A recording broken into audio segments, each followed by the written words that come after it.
Okay, good morning. Apologies for the delay, everyone. Welcome to this Canmore Local Assessment Review Board hearing. I'd like to remind everyone that the ARB hearings are open to the public and this hearing will be recorded and streamed live. The video recording will be our record of the hearing.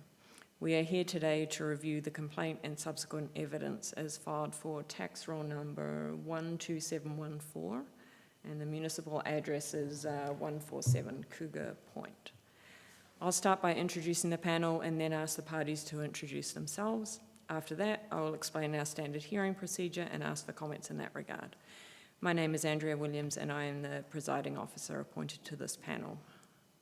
I'll ask the other panel members to introduce themselves. Laura? My name is Laura Clippingdale and I'm Sorry, your mic. My name is Laura Clippingdale. I'm also residing member. Tanya Foubert. Thank you. Does anyone have any objections to the panel as constituted? Nope. Okay. I am now going to have the parties introduce themselves, starting with the complainant. Would you please state for the record your name and your role in the hearing? Please indicate whether you are the owner of the property under complaint. And you'll have to come up to the podium here and make sure the button is pushed, please. Good morning. My name is Colleen Rennie-Gravel, and I am a property owner of 147 Cougar Point Road.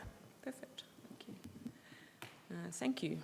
Now to the respondent, if you would please state for the record your name, organisation and your position with the municipality. Sure. My name is Deanne Bannerman. I'm with Legacy Municipal Services, and I'm the appointed assessor for the town of Canmore. Okay. And who's with you, Deanne? Apologies. I have Grayson with me. He's observing for today. Okay, perfect. Welcome. Thank you. The LARB standard practice is to have the complainant present all of their evidence first, followed by questions from the respondent and then the panel. Next, the respondent presents their evidence, followed once again by questions from the complainant and then the panel. The complainant will then have the opportunity for rebuttal. Finally, both parties will have an opportunity to present their final argument and summarise their evidence for the panel with the complainant presenting first. If anyone needs a break due to all that water, please let the panel know as soon as possible and we can address those things as we go.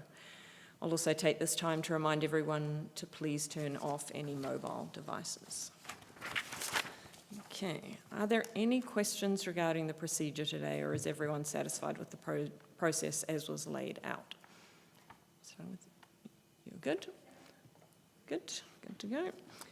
Okay, I see both parties have exchanged disclosure evidence before the hearing. To save time, I propose we mark all the documents for the record now. Won't stop anyone asking or raising questions about admissibility later. If such questions arise, we can deal with them and strike material from the record later if necessary. Is everyone comfortable with this procedure? Okay, perfect.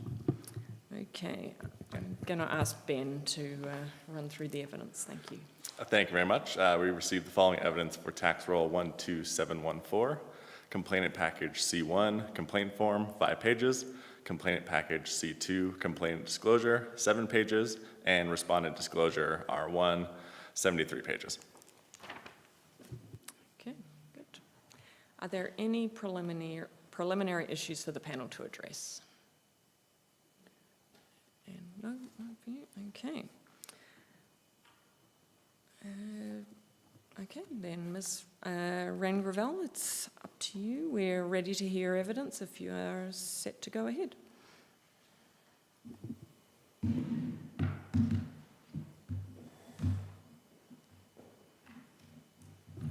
I just want to take a moment to caution the complainant that because the PowerPoint presentation wasn't provided in advance through disclosure, just to ensure that there's no additional information that wasn't disclosed prior in the presentation. I don't believe so, and if there was, what happens? If there is, then I'll come back up here and I'll object to the new information being included and the board will make the ultimate decision of whether it should be shown or not. Okay. Yes, I certainly didn't try to add any new information. Okay, so good morning. My name is, or Madam Chair and members of the Canmore Assessment Review Panel. My name is Colleen Rennie-Gravel, and as mentioned, I am the homeowner of 147 Cougar Point Road, which is the subject of my appeal this morning. So first, to confirm, this property was assessed in 2025 at $1,323,000, $323,000, equating to $6,178.16 in property taxes. In 2026, this property has been assessed now at $1,716,000, equating to $707,834.47 in property taxes. So this does represent an increase in 1 year of $1,656.31, or roughly a 27% increase in property taxes. So I fully understand that the tax bill does not qualify as a rationale to change an assessment, but what I did want to point out is that this 27% increase has happened with nothing being done to the property, either externally or internally. And obviously, this does give an indication of impact and significance of the jump, and as is obvious, numbers are really the thing that the homeowner is going to focus in on and is the thing that's going to have the most impact on us. But what I do want to focus my appeal on is what I would consider demonstrating that this assessment is neither fair nor equitable, as worded under the Municipal Government Act, because it fails to account for the physical conditions, the actual physical conditions of the property, and a comparative alignment with the similar properties that are on the street. So first, I've provided just a few photos to show location of the home, indication of the existing conditions. My apologies, I have to object to both the first slide and to this slide because the prior year's assessment amount wasn't actually disclosed and these photos were not disclosed to us. So what I would ask the board is to discontinue the use of the PowerPoint presentation and the complainant can just go through her material that was disclosed.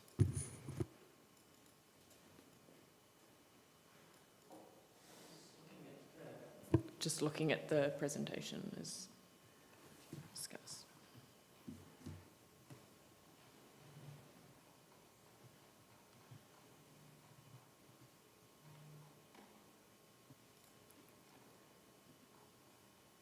So this is the same picture that's actually in your presentation, is it not? No, I don't have any aerials or any front. Right, okay. There's a front facing. I have, This one? no, I don't have the material. What's from my material? Yep. Yeah, my material, but not those aren't the The picture of the same photo of the front of the property is in your presentation. Yeah. So do you object to that? Right, presentation. I'm just cautioning the board. right, okay. Okay, so is it possible for you to present the information that you've disclosed? Yes, certainly. Yeah. And so is that, because certainly most of it, I think, in the presentation was disclosed. Is it a circumstance where then I just skip ahead, or should I just be doing my notes then? Well, can you bring up the information that you submitted in support of your request for a reassessment I can instead of this try to. presentation? Yeah. I will Yeah. do my best. Again, I did not fully maybe understand the details around how you have to go about presenting or providing everything. Right. So let me just think a little bit about that then.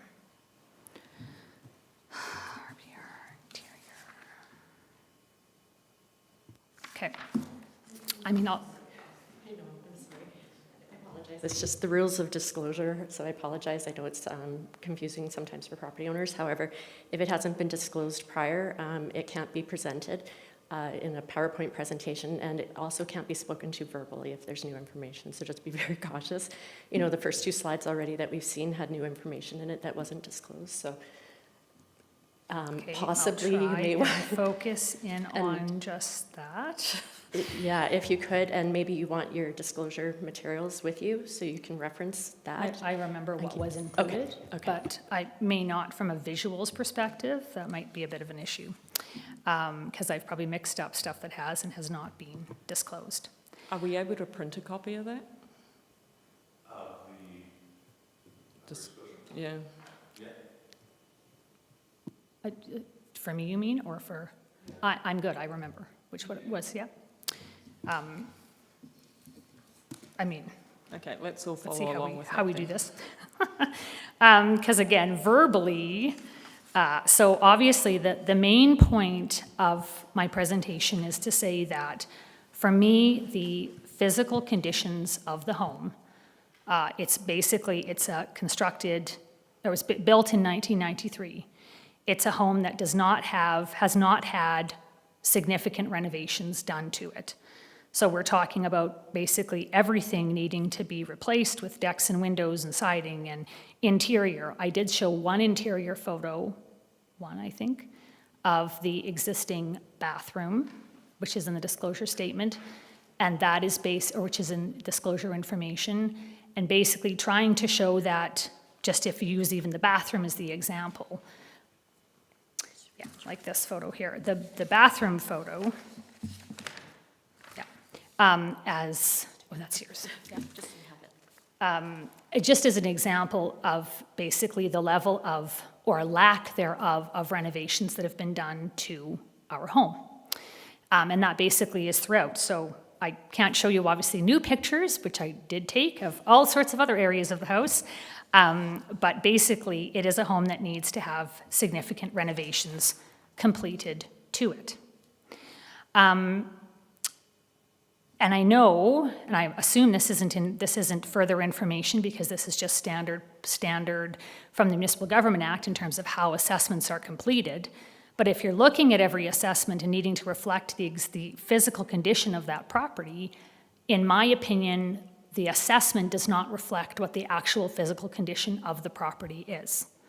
Yes, it's based upon the numbers that you can do from a sales perspective. The numbers show that it is a two-story single-family home that's fairly substantial in size. It does have a significant number of bedrooms and bathrooms, and yes, it is on a larger lot.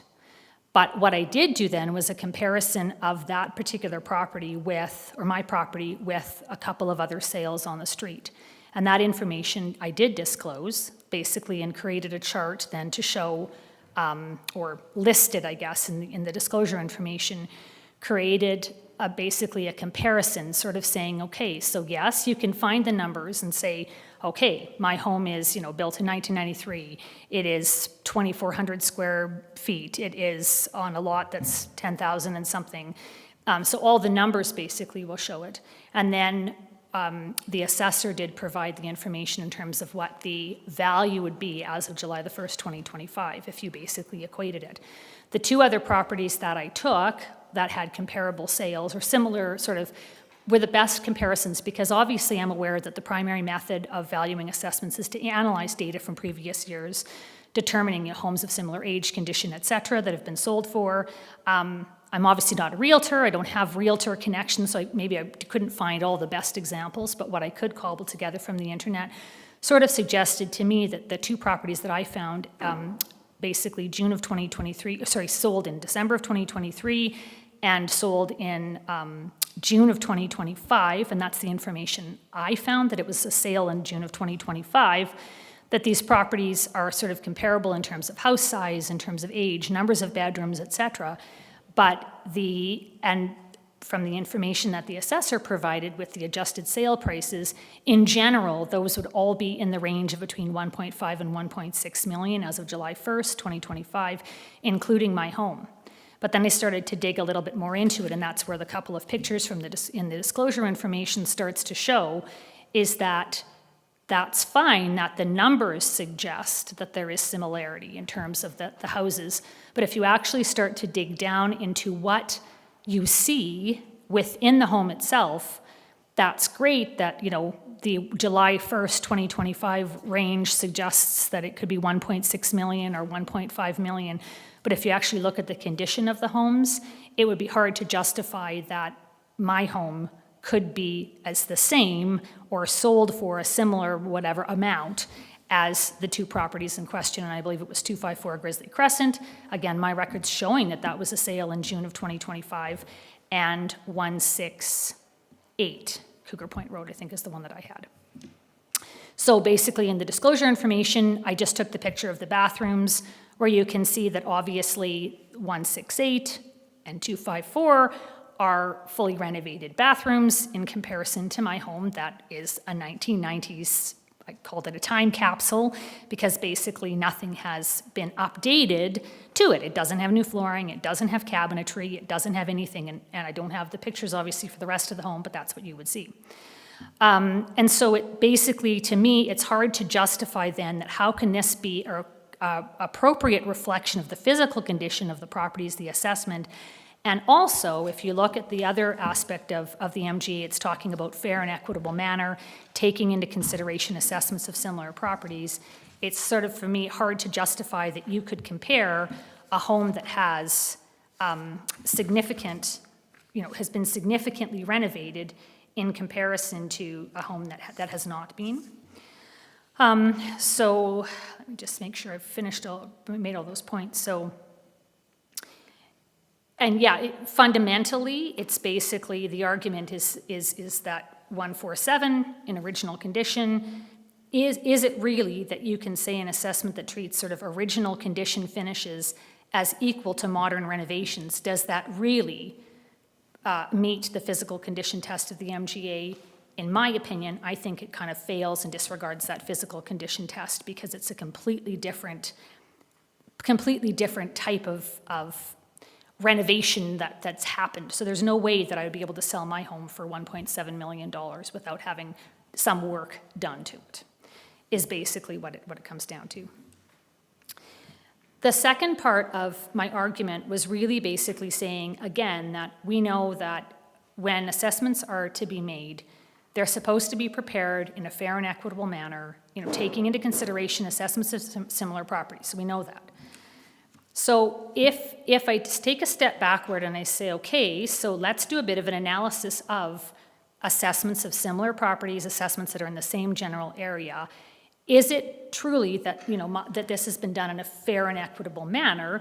If you take a peek at the assessments that have happened on Cougar Point Road from 2020 to 2026 and begin to sort of dig into the trends of those property assessments. So, in my opinion, the info that emerged just basically shows that the assessed value of 147 Cougar Point Road has increased disproportionately from the other single detached dwellings on the home. So the information I provided was basically that analysis. It was showing that in 2022, our property increased by 19.8%, whereas the cohort average increased by 2.9%. In 2024, our property increased 20%, the cohort average was 7.6%, and in 2026, our subject property increased 29.7%, and the cohort average increased 24.6%. So the key point is that these sort of jumps in assessment occurred without a single interior or exterior change happening to our property to justify the type of pattern increase that this is occurring. So it's, you would assume that if it's being a fair and equitable assessment of your property in comparison to similar properties, and this is, I guess, locational considerations on the full street, it seems very much that the assessment and increases of our property have been more than the street itself. And then I wanted to narrow the focus a little bit because it's fine to look at the street, but let's look at the 3 pie-shaped lots that happen to be on Cougar Point Road. So narrowing the scope of the analysis, I wanted to focus in on just the 2 direct neighbors, 146 and 148. Again, there's locational considerations, we're pie-shaped lots. Yes, there's differences in terms of, the house size or the layout or the design, but really those things, don't have a huge impact on long-term suitability sort of as a point of comparison. So what I determined was that the analysis, and basically, again, running some numbers, in 2020, the subject property, my property, was 17% lower in assessed value than 148, and 5% higher than 146. 2024, my property was 15% lower than 148 and 10% higher than 146. And in 2026, though, all of a sudden, my property now is 2% higher than 148 and 30% higher than 146. So I guess for me, that, typically when you look at those assessments that have happened between 2020 and 2026, that typically 147 is sort of in between those two properties in terms of assessed value. It's higher than 146, it's lower than 148, but all of a sudden now, we are 2% higher. And again, I guess I'll stress this point, this is having had nothing done to the property. We have done nothing to increase the value of the property. Whereas, I can't speak, obviously, this is probably new information, but I can't, compare in terms of what happened with the other properties. But in my case, nothing has happened. So if I read, going back to the MGA, so, sort of research suggests this pattern of assessed values would stay relatively consistent. If you were having assessments going up on a street, they would stay relatively consistent unless there were things like contributing factors such as major renovations, capital improvements. Maybe there are some zoning changes where, you obviously are able to put more units on your property, or a change in market demand, although that should impact the full street and everybody on the street. So for me, I can't point to any of these factors having occurred to justify the jump to make my property the highest valued of the 3 pie-shaped lots on the street when I know it's probably in the worst shape. Therefore, going back to the earlier slide about the MGA and about the fair and equitable assessments, I don't believe that, in my opinion, the assessment of 147 Cougar Point Road was created in a fair and equitable manner, taking into consideration assessments of similar properties. So those are basically the 2 main points that I have. It's basically the assessment doesn't really fully take into account the actual physical condition of the property. The numbers may say something, but if you actually think about what the property is and the condition of it, it is not a property that would sell for that kind of amount of money. And certainly when you start to compare it to other properties that have sold recently and you look and see what condition those properties are in, it is very difficult to justify that my property would have the same value as of July 1st, 2025, or a similar value, I should clarify, similar value than they. The second point, again, is that there's this divergence in sort of the trajectory of the assessed values of the property, of my property, as compared to the street average and the neighboring property. So if it's a fair and equitable assessment of similar properties, it's hard for me to rationalize how there could be sort of this typical where I'm in the middle and it kind of makes sense because I'm slightly larger than one, slightly smaller than the other, whatever it is. But how can it be that all of a sudden now that trajectory has changed significantly, or has changed, and it sort of is away from that kind of typical pattern of increases? And I guess for me, it really comes down to, has this assessment truly followed those MGA principles in terms of fair and equitable assessments, taking into consideration assessments of similar properties? And I guess, I'll end on this point, and again, I know this is not an argument that takes into account or, is part of this discussion really, but, in reality, you can talk all about the assessment data, the technical arguments, but the reality is, for me, is very simple. We don't live in a new home. It's not fully renovated. It's, a 33-year-old home that requires maintenance, ongoing repairs, whatever. And if you're starting to talk about increases of $1,700 a year in property taxes, that's a meaningful expense for our family. And it doesn't, I can't see a justification for that type of increase based upon, looking at the requirements and how assessments are laid out. So basically, I respectfully ask the committee to consider the actual condition, the age, the characteristics of our home when determining the validity of the appeal. Thank you. Ms. Bannerman, questions in relation to the... Oh, sure. I was going to say C. That's okay. Up to you.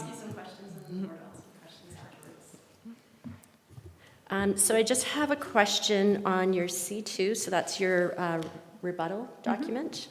And I can show you this section here if you need it. But what it is I'm just assuming that the cohort that you've commented on for the cohort average is the properties that you've referenced, units 135 to 176 and 201 to 231 in the methodology? So it's all the single family or single detached homes on the street minus the duplexes and anything else. Okay.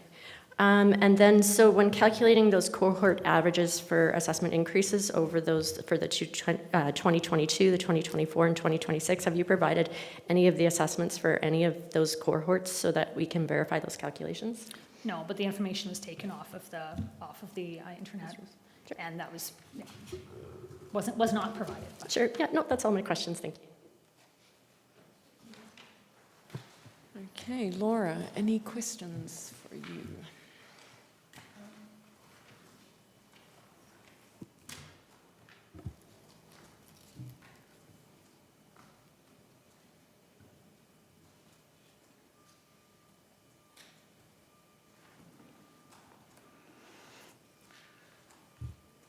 No.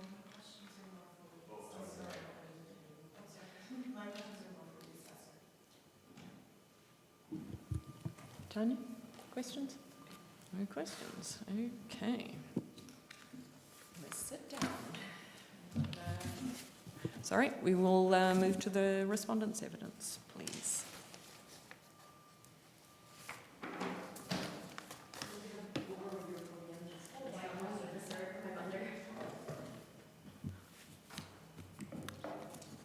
So thank you.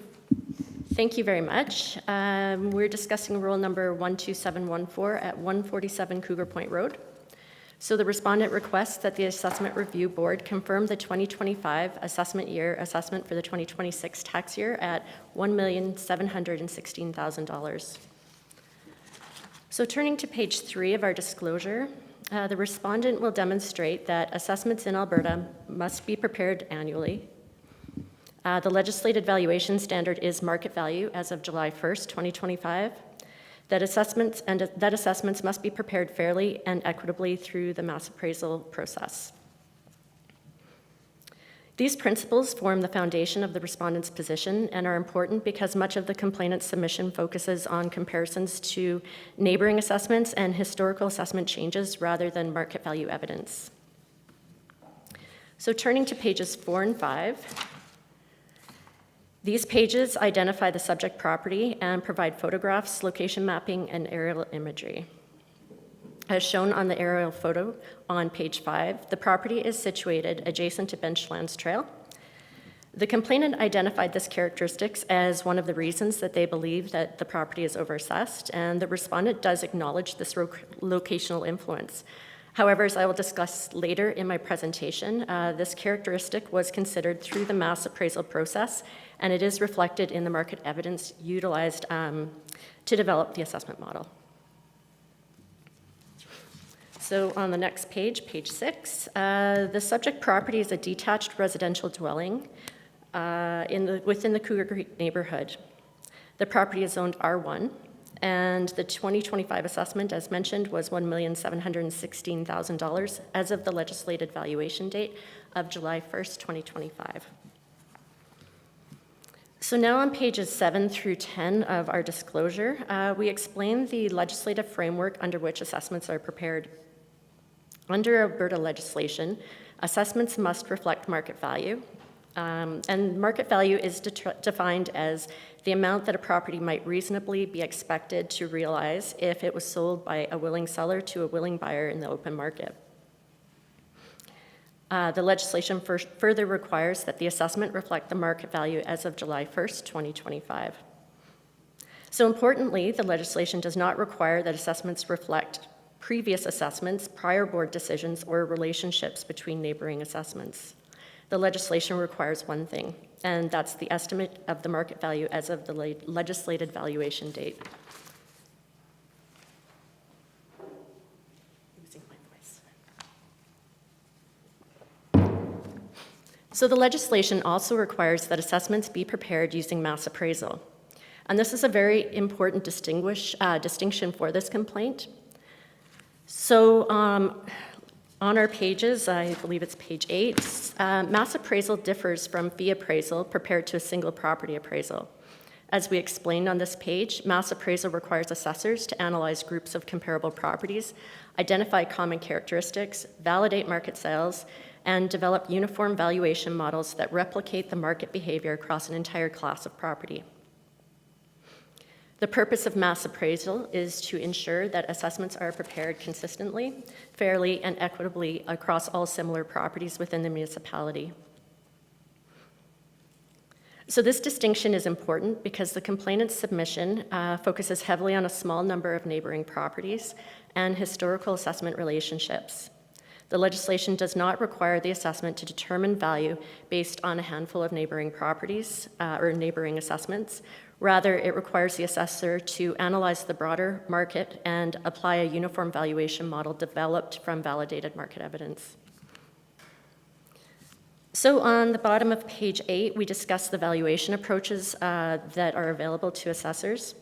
For the detached residential properties within the town of Canmore, the respondent, the town of Canmore, utilizes the market modified cost approach. So this approach combines elements of both the cost approach and the sales comparison approach. Improvements are initially valued using cost information and then calibrated through market analysis of actual sales transactions. This methodology mirrors the actions of buyers and sellers in the marketplace and is therefore considered an appropriate valuation approach for detached residential properties. So sales occurring between July 1st, 2022 and June 30th, 2025 were adjusted to the market conditions of July 1st, 2025, were analyzed and developed in developing the assessment model. This is particularly important because market conditions in the town of Canmore have increased significantly during the 3-year period.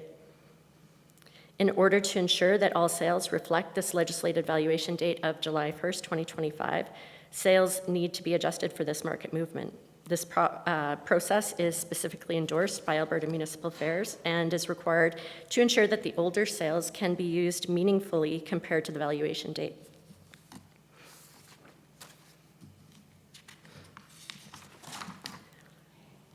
So I just want to touch a little bit on the effective year built that we see on the top of page 10. And so when we're preparing the assessments, we are looking at the effective year built, and this is the age of the house when it was originally constructed, and then it's adjusted for any additions or renovations that have occurred to blend the new components of the property with the old components. And so this allows us to compare the subject property, if it had been, or a property that had been renovated or had additions made to it, to properties that have better overall usability and condition than one that didn't have any renovations. So on page 11, we identify that the property was constructed in 1992, and it's situated on a 10,144 square foot site. The dwelling contains 2,359 square foot of above-grade living area, along with a basement suite and attached garage. Also to note, the subject property has been calculated with a discount for the negative traffic adjustment to account for its location backing onto Benchlands Trail. And if you look in about the middle of that page, you can see there's a year built and an effective year built, and those numbers are the same. And so this property is being treated as a non-renovated home, as shown in that effective year built. So just to note, the complainant has not identified any errors in the physical data that was utilized in preparing this assessment. So just turning to page 12, we're addressing the annual preparation of assessments. Section 285 of the Municipal Government Act requires every property to be assessed annually. The Municipal Government Board in John Yen versus Edmonton specifically confirmed that assessments are created anew each year and that prior assessments should not be simply modified to become future assessments. The board further stated that market value changes do not occur uniformly across all properties and that proportional changes in assessment may vary significantly between properties, neighborhoods, and property types. The court in Globex Properties also confirmed that prior assessments are not a starting point for future assessments. So these authorities are particularly important because much of the complainant's later submissions focus on historical assessment movement, assessment growth rates, and comparison between neighboring assessments. The legislation and the case law make it clear that assessment increases and historical assessment relationships are not recognized as valuation methodologies. So the issue before this board is not how much the assessment increased. The issue is whether the value of $1,716,000 reflects the market value as of July 1st, 2025. So now turning to page 14, we address the post facto sales. The only sales relied upon by the complainant occurred after the legislated valuation date. The board and court decisions, all cited in the respondent's disclosure, establish that post facto sales may be considered only in limited circumstances to confirm market trends. They cannot be relied upon to establish the market value as of July 1st, 2025, because those sales were not known or knowable at the time that the assessments were prepared. So now turning to page 17, the respondent provides market evidence supporting the assessment. So the sales that we've provided, the 4 comparable sales that we've provided, all occurred within the legislative valuation date. They were valid land title transfers that we validated to ensure that they were arm's length transactions. 2 of the 4 properties also back onto Benchlands Trail, similar to the subject property.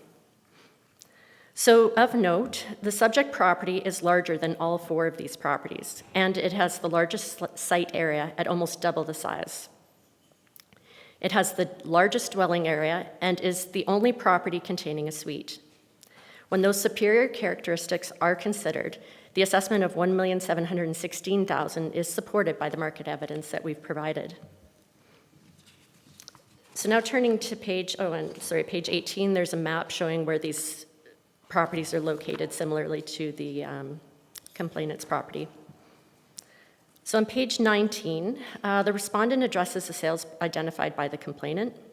The respondent notes that all of the sales relied upon from the complainant occurred after July 1st, 2025, and are therefore constituted as post facto sales.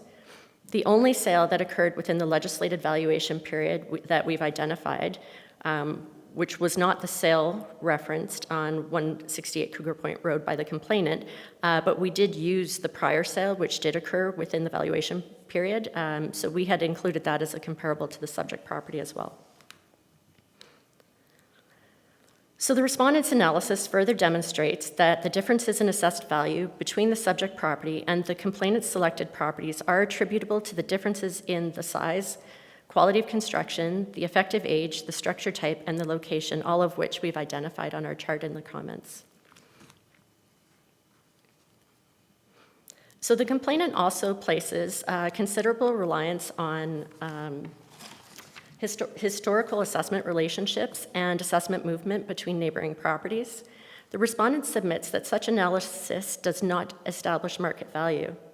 Assessments are not market evidence. Assessments are estimates of the market value. Again, the differences in the assessed value are directly attributable to the differences in the property characteristics as we have demonstrated in our chart on page 21. So where we're comparing the 2 neighboring properties to the subject property, we can see that the size of the subject property is larger as well as the lot size. And we've identified that there are different structure types as well.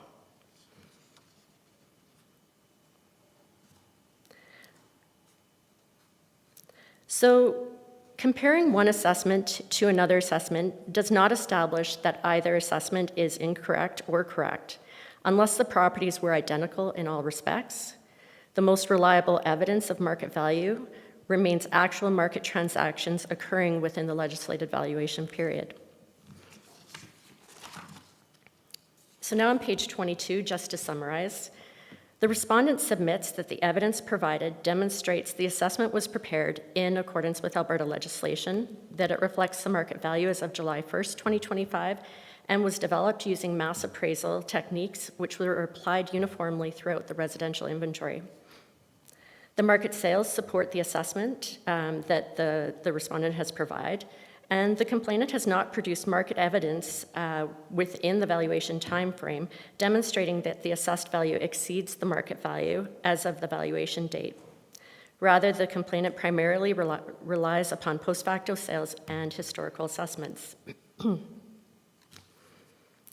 The The respondent submits that these arguments do not outweigh the direct market evidence that the respondent has provided supporting the assessment, and accordingly, we respectfully request that the Assessment Review Board confirm the assessment at $1,716,000. Thank you.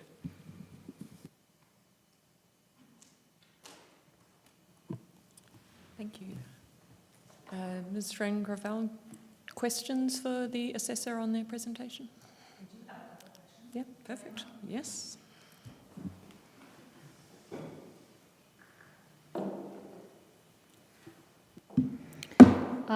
So I had a question about, because I know basically you're saying that the information I provided was showing one sale that was obviously passed, and I didn't realize that, and I know that there was obviously a previous sale that was factored in for 168 Cougar Point Road. The question I had about the other example was 254 Grizzly Crescent. Do you base the sale date on the date of actual transfer of title?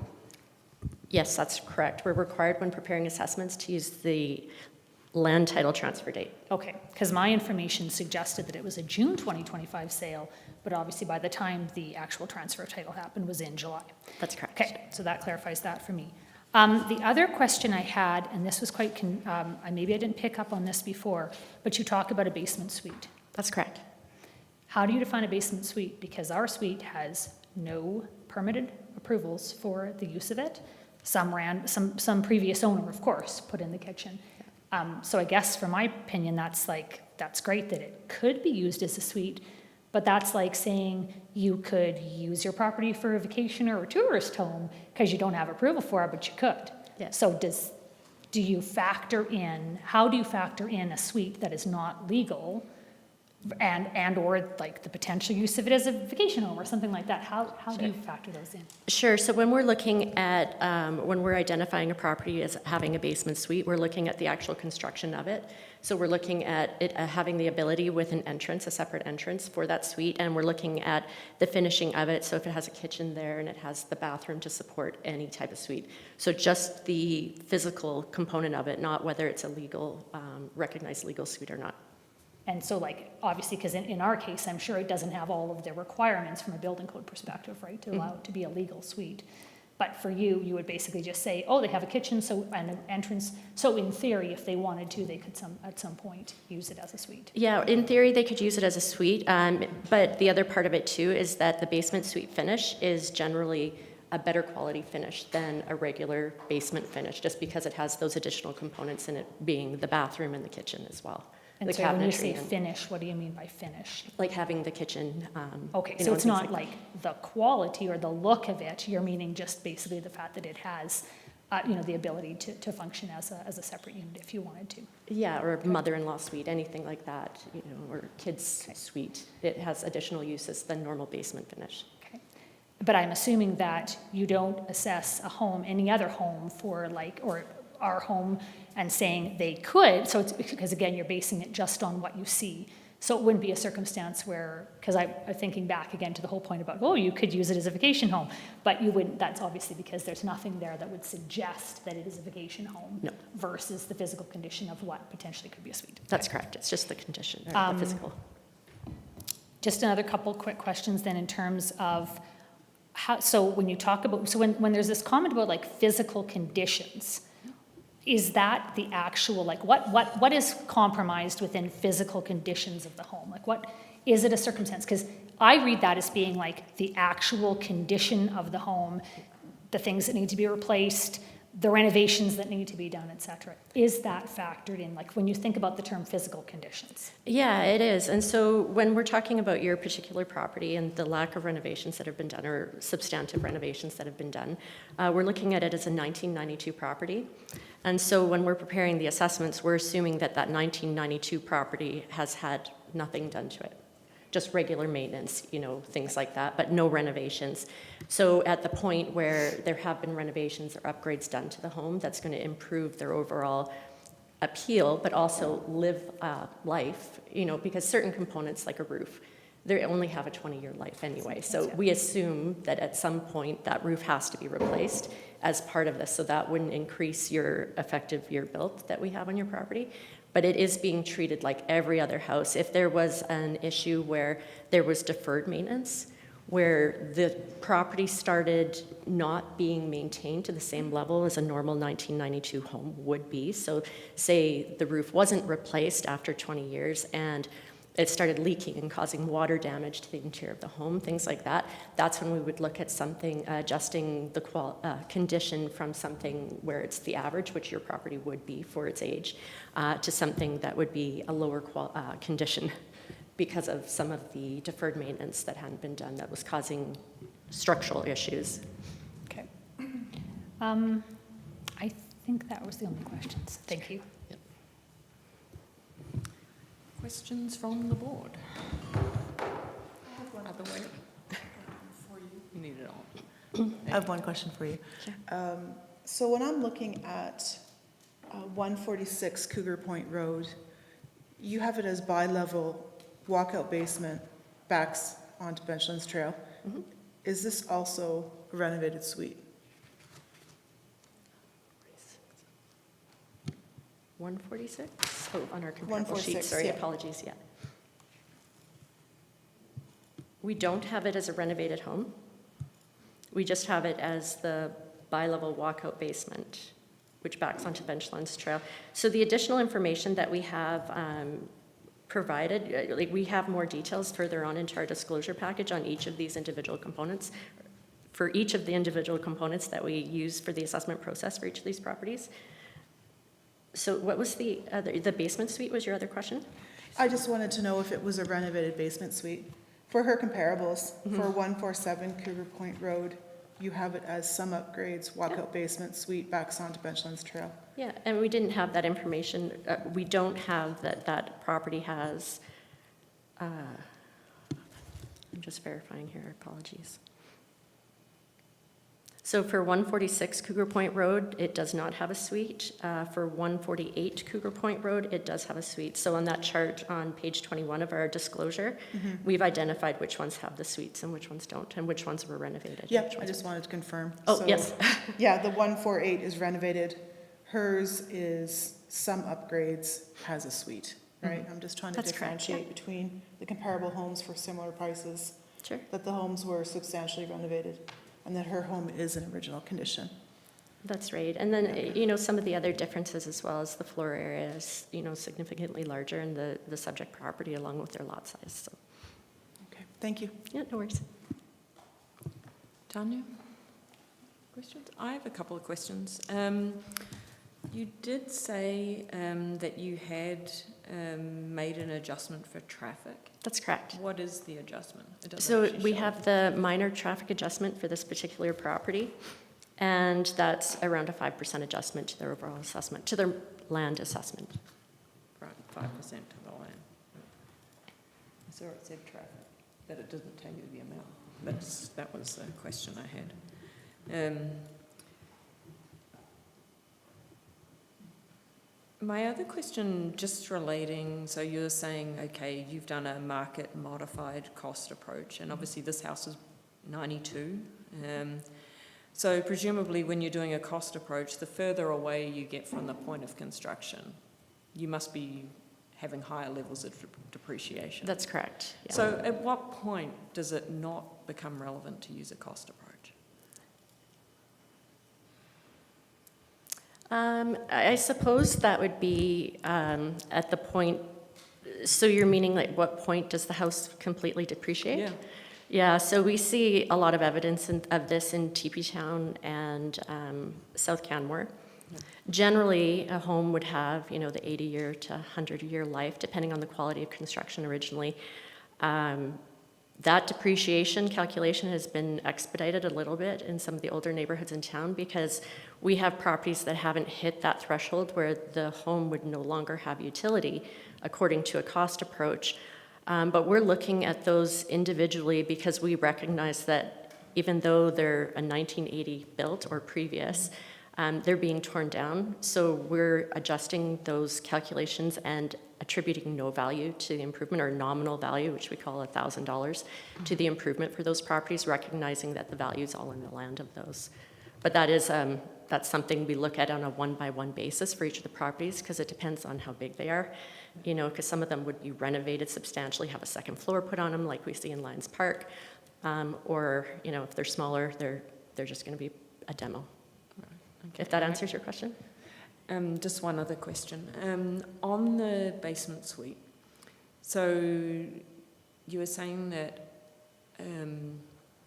you take into account whether there is a basement suite, and obviously, you know, the complainant had identified, okay, it's not a used basement suite. But when you're making your assessment, I mean, obviously there's properties that might have a basement suite that are not zoned for it. Like there's parts of town where you could have the suite, but it's actually not able to be rented out or zoned for it. Does that come into your calculation? It doesn't currently, but the land use bylaw, and this is my understanding of the land use bylaw, was changed about 5 years ago to allow all residential properties to have legal zoning, or to allow for the application for legal suites to the planning department. So the criteria wouldn't be around the zoning per se. I believe it would be around building codes to see if this would comply with what planning would determine as structurally sound or safe, you know, to develop a suite in. So just because a property isn't necessarily a legal basement suite at the time doesn't mean that if they applied to current planning that it couldn't be if they made that application. That's where we're at right now, although we're still continuing to analyze this as time goes on. That was all the questions I had. Okay, thank you. Correct me if I'm wrong, Ben, but I do not believe we have any complainant rebuttal evidence here in this package. Okay, so we are going to skip to argument summation, correct? Okay. You're up again.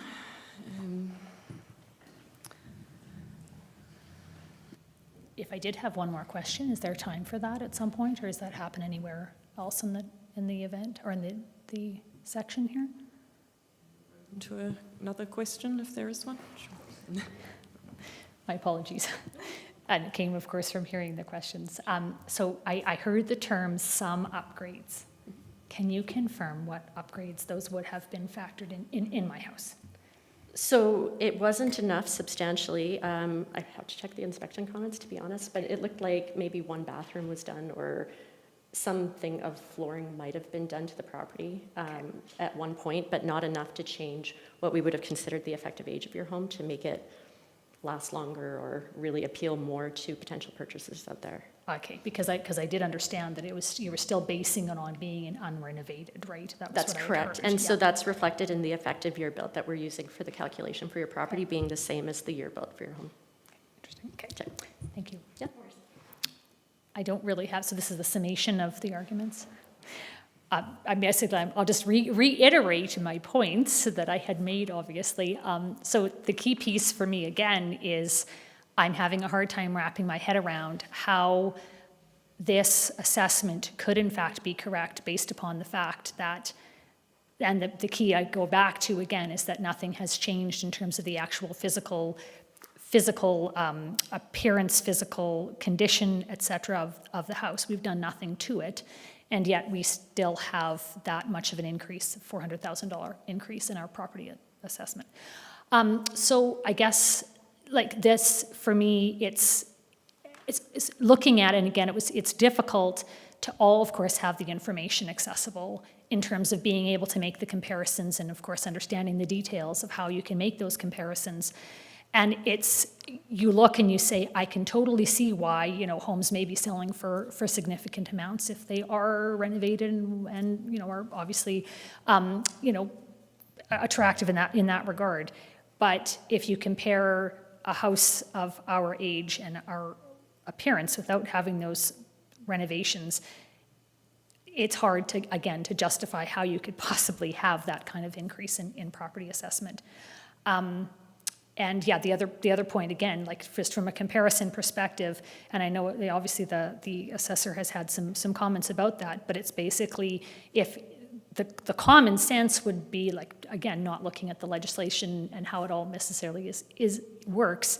The common sense is to say if your home is sort of in this general kind of cohort and this is where you generally fit within it, it's unless something happens, like a zoning change or you've done something to your home, why all of a sudden do you see something that is changing so significantly from what it normally has sort of been. So that's basically my main points that I had.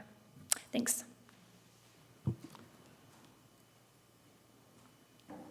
Ms. Bannerman.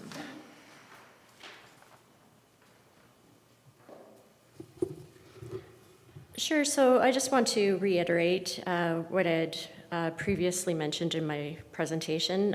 We submit that the evidence provided by the respondent demonstrates the assessment was prepared in accordance with Alberta legislation. It reflects the market values of July 1st, 2025, and it was developed using accepted mass appraisal principles, which was applied uniformly throughout their inventory. So the market sales do support the assessed value. The complainant has not produced any market evidence demonstrating that the assessed value exceeds the market value of the valuation date. Rather, they've relied primarily on post-facto sales and historical assessment comparisons. We submit that these arguments do not outweigh the direct market evidence that we've provided supporting the assessment.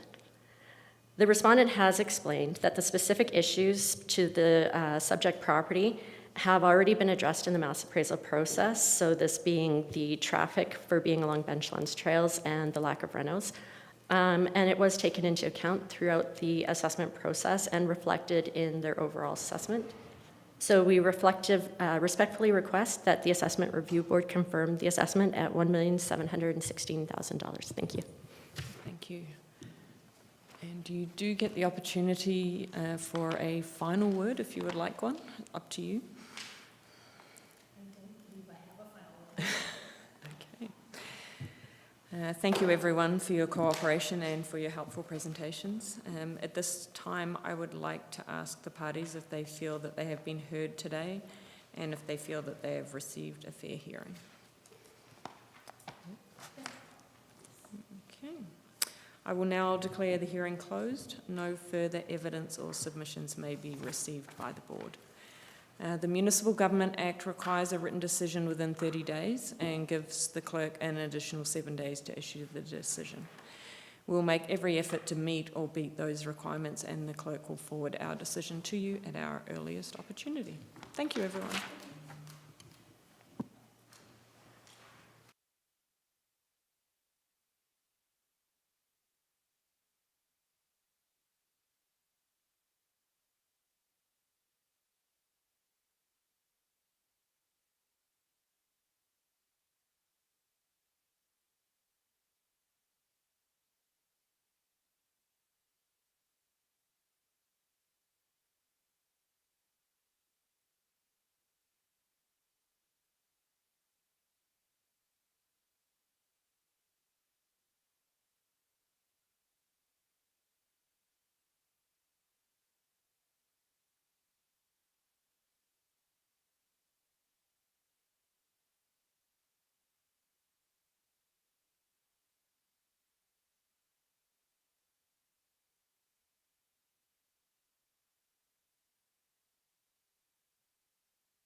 Okay. Good morning, Teresa, can you hear us? I can hear you. Can you hear me? Oh, yes, we can hear you. Okay. Okay, let's go. Good morning and welcome to this Canmore Local Assessment Review Board hearing. I'd like to remind everyone that the ARB hearings are open to the public and this hearing will be recorded and streamed live. The video recording will be our record of hearing. We are here today to review the complaint and subsequent evidence as filed for tax roll number 22434, and the municipal address is 202 106 Stewart Creek Rise. I'll start by introducing the panel and then ask the parties to introduce themselves. After that, I will explain our standard hearing procedure and ask for comments in that regard. My name is Andrea Williams and I'm the presiding officer appointed to this panel. Other panel members with me today are Tanya Foubert. Laura Clippendale. Does anyone have any objection to the panel as constituted? No. Okay, perfect. I am now going to have the parties introduce themselves, starting with the complainant. Would you please state for the record your name, organisation and your role in the hearing? And please indicate whether you are the owner of the property under complaint. My name is Teresa Kesser. I'm the complainant. I am one of the owners of the unit 202. Today with me is my husband, Jody Hashowski. He's also the owner of the unit as well. We're joint owners of unit 202. Good morning. Good morning. Perfect. Thank you. And now to the respondent. Would you please state for the record your name, organisation and your position with the municipality? Sure. My name is Deanne Bannerman. I'm with Legacy Municipal Services, and I'm the appointed assessor for the town of Canmore. Okay, and you're, just so we're clear, your sidekick here? No, just, Oh, I apologize. And I have Grayson here with me. He's Yeah. with Legacy as well. He's just observing. right, okay, just so everyone knows who everybody is. Thank you. The LARB's standard practice is to have the complainant present all of their evidence first, followed by questions from the respondent and then the panel. Next, the respondent presents their evidence, followed once again by questions from the complainant and then the panel. The complainant will have an opportunity for rebuttal. Finally, both parties will have an opportunity to present their final argument and summarise their evidence for the panel with the complainant presenting first. If anyone needs a break or if a problem comes up, please let the panel know as soon as possible and we can address those things as we go. I'll also take this time to remind everyone to please turn off any mobile devices.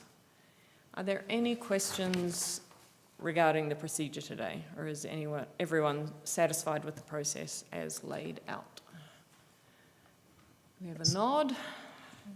Good, okay. I see both parties have exchanged disclosure evidence before the hearing. To save time, I propose that we mark all documents for the record now, and that won't stop anyone raising questions about admissibility later, and if any such questions arise, we can deal with them and strike material from the record later if necessary. Is everyone comfortable with this approach? Okay. Good. Ben, would you kindly run us through the evidence that we have? Thank you very much. We received the following evidence for tax roll 22434. Complainant package C1, complaint form, 1 page. Complainant package C2, complainant disclosure, 13 pages. Complainant package C3, complainant rebuttal, 3 pages. Respondent package R1, respondent disclosure, 48 pages. And respondent package R2, respondent preliminary issue, 9 pages. Are there any preliminary issues for the panel to address?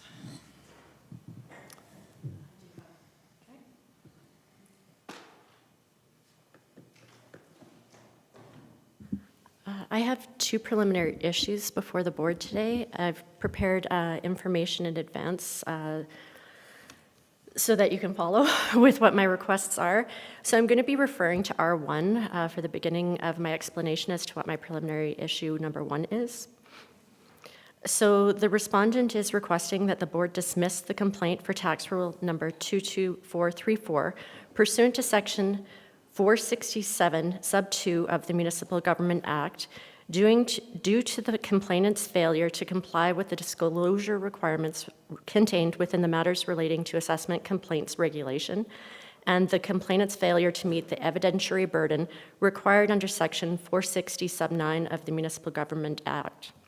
So turning to page 3 of my R1, the issues before the board are outlined. The first is whether the complainant has complied with the disclosure requirements established under Section 5 of Matters Relating to Assessment Complaints Regulation. The second issue is whether evidence that was not disclosed in accordance with those requirements can be admitted by the board under Section 6 of Matters Relating to Assessment and Complaints Regulation. The third and fourth issues concern whether the complainant has met the legislative burden of proving that the assessment is incorrect and whether sufficient evidence has been provided to support the requested value. And finally, the respondent asks whether the complaint should be dismissed pursuant to Section 467, sub 2 of the Municipal Government Act. So turning to page 5, the respondent outlines the disclosure requirements established under the Matters Relating to Assessment Complaints Regulation. The notice of hearing was issued by the Assessment Review Board clerk on May 19th, 2026, and this notification established June 2nd, 2026 as the complainant's disclosure deadline. The complainant was required to provide documentary evidence, a summary of testimonial evidence, and any written argument intended to be presented at the hearing. That disclosure was required to be provided to both the Assessment Review Board and to the respondent. The complainant did not provide disclosure by the legislated deadline. The respondent submits that this is not simply an administrative issue. The disclosure requirements exist to ensure procedural fairness and to allow each party an opportunity to understand and respond to the evidence being presented. Section 5 of the matters... Sorry, Teresa, do you mind muting while Deanna is speaking? We're getting a bit of feedback on your end. Okay, sorry about that. I will No mute. worries. So, Sorry, just before you go ahead, I just want to check, Teresa, are you following along with this and you know where we're at in these documents? Just so, I just want to make sure that I am aware that the respondent was going to be raising this preliminary issue. Okay. And I also have a response to that as well. Okay, thank you. Thank you. yeah, so just for clarity, I've provided this information to both parties. No, it was more, I was aware of that. I just wanted to check that, you know, we're all following along on the same pages as they're live. So, because it's a little bit more difficult when we're not all in the room together. That was more the point. Thank you. Sure. So then, Section 5 of Matters Relating to Assessment Complaints Regulation establishes that the complainant's disclosure obligations, it establishes the complainant's disclosure obligations. So that's Section 5(1)(a), and that's where the complainant must, at least 21 days before the hearing date, disclose the information. I won't read it all to you, and then provide this to the respondent and local assessment review board. And then on Section 6, it states that the board must not hear evidence that has not been disclosed in accordance with Section 5. So the wording in the regulation is mandatory wording. So when we're looking at that Section 5, sub 2A of MRAC, using the wording must. So the complainant must at least 21 days before the hearing date. This is a prescriptive word in the legislation. The respondent submits that the legislation does not provide discretion to admit undisclosed evidence unless the requirements of the regulation have been satisfied. The board and court decisions in the respondent's disclosure consistently support several common principles, and I'll just summarize those for you, and these decisions can be found on pages 6 through 12 of our disclosure. So first, disclosure deadlines are mandatory and not suggestions, guidelines, or recommendations. Second, disclosure requirements exist to ensure procedural fairness and to prevent either party from being surprised at a hearing. Third, evidence includes both documentary evidence and oral testimony. Fourth, evidence that has not been disclosed in accordance with the regulation cannot be admitted, cannot be spoken to during argument, and cannot be considered by the board. Fifth, that the disclosure timelines can only be abridged in the limited circumstances permitted by the regulation in which this doesn't qualify. So the respondent submits that these principles have been consistently applied by both assessment review boards and Alberta courts, and they support the exclusion of evidence that has not been disclosed within the legislated timelines. So I'm just going to turn you back to page 8. The second major principle, consistently established throughout the authorities or the court and board decisions, concerns the burden of proof. The legislation requires a complainant to identify what information is incorrect, explain how it's incorrect, identify what the correct information is, and to identify the requested assessed value. These board and court decisions included within the respondent's disclosure consistently establish that the burden of proof remains with the complainant throughout the hearing and that disclosed evidence is required. These authorities further establish that where a complainant fails to provide sufficient evidence to demonstrate that an assessment is incorrect, assessment review boards have consistently dismissed complaints or confirmed the assessment. They also confirm that where a complainant fails to provide evidence supporting a requested value, the boards have consistently determined that no change in the assessment is warranted. So we submit that the same principles apply in this matter. Without disclosure, there's no evidence before the board that would allow the respondent to understand the basis of the complaint, prepare a response, or allow the board to determine a change in the assessment is warranted. So the complainant had the legislated obligation to provide the disclosure by June 2nd. No disclosure was provided on or before this date. Instead, the complainant disclosure was provided the afternoon of June 3rd, a day late, and after the assessment review board clerk had notified them that the disclosure deadline had been missed. The matters relating to assessment complaints regulation states that the board must not hear any evidence that has not been disclosed in accordance with the regulation and the Municipal Government Act, and places the burden of proof on the complainant. So without evidence, the complainant cannot establish that the assessment is incorrect, cannot establish that the requested value is correct, and cannot satisfy the requirements of Section 460 sub 9 of the Municipal Government Act. And so just before asking the board to make a decision on whether the late evidence is admissible, we'd like to provide information on the question in the complainant's rebuttal regarding the legal date that the disclosure was required. So firstly, the Assessment Review Board clerk provided the disclosure dates in writing to the complainant in both their email as well as their attached notice of hearing sent on May 19th, 2026, indicating June 2nd, 2026 as the date that is required for their disclosure to be submitted.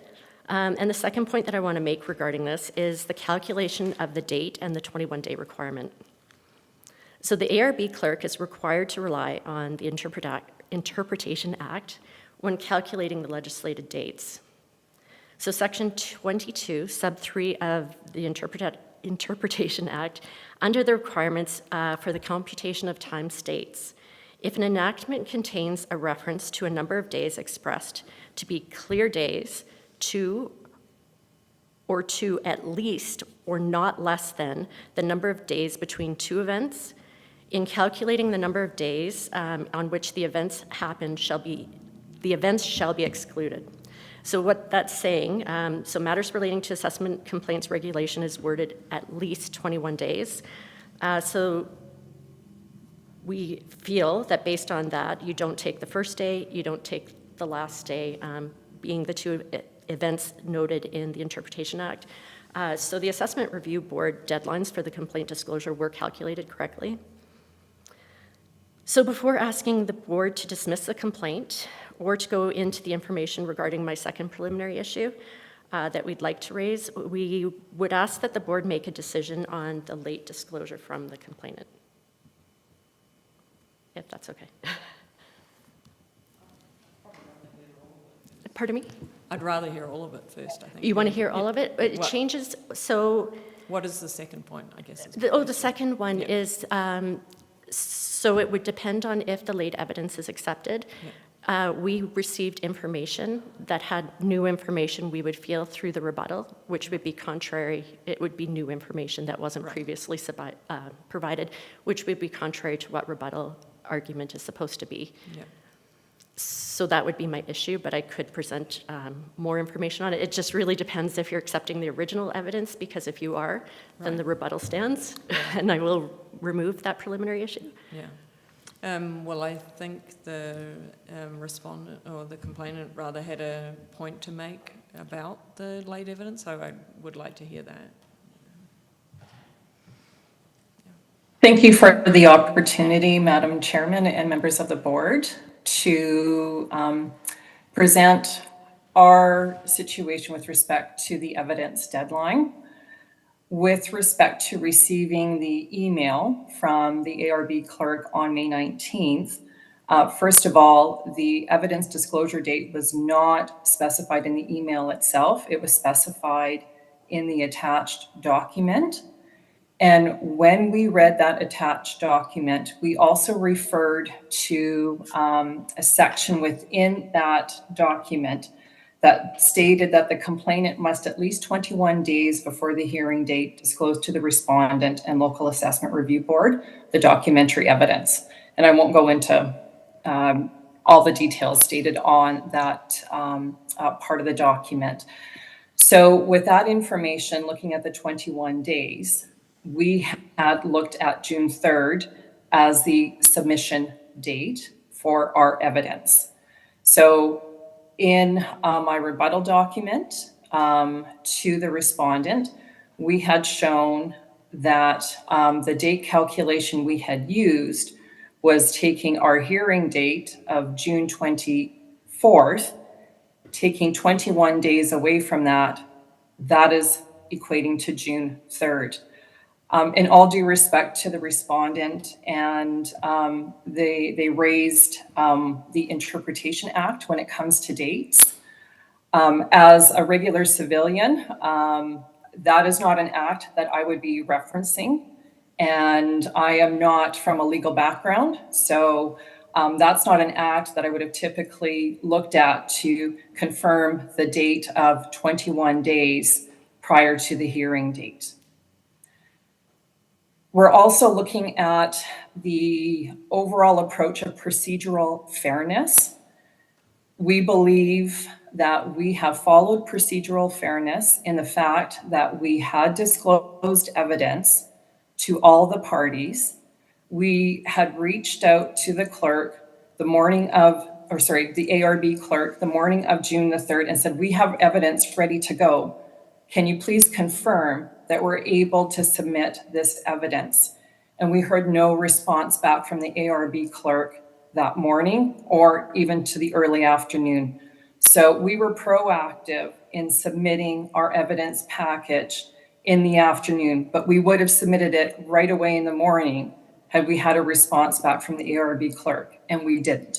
So therefore, we waited for a response, we didn't receive it, and then we proceeded on to actually provide that package early afternoon of June 3rd.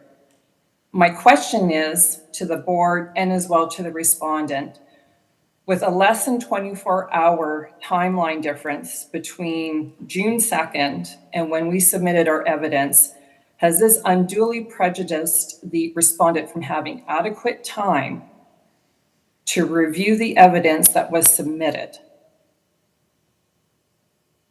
And in our opinion, with less than 24 hours of a difference in timeline, that should not have unduly prejudiced the respondent from having adequate time to review the evidence and to be able to formulate an appropriate response.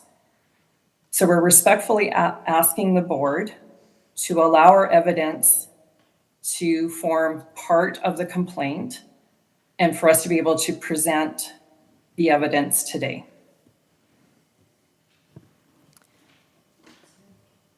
Sorry, go ahead, sure. Sorry. Yeah, sure.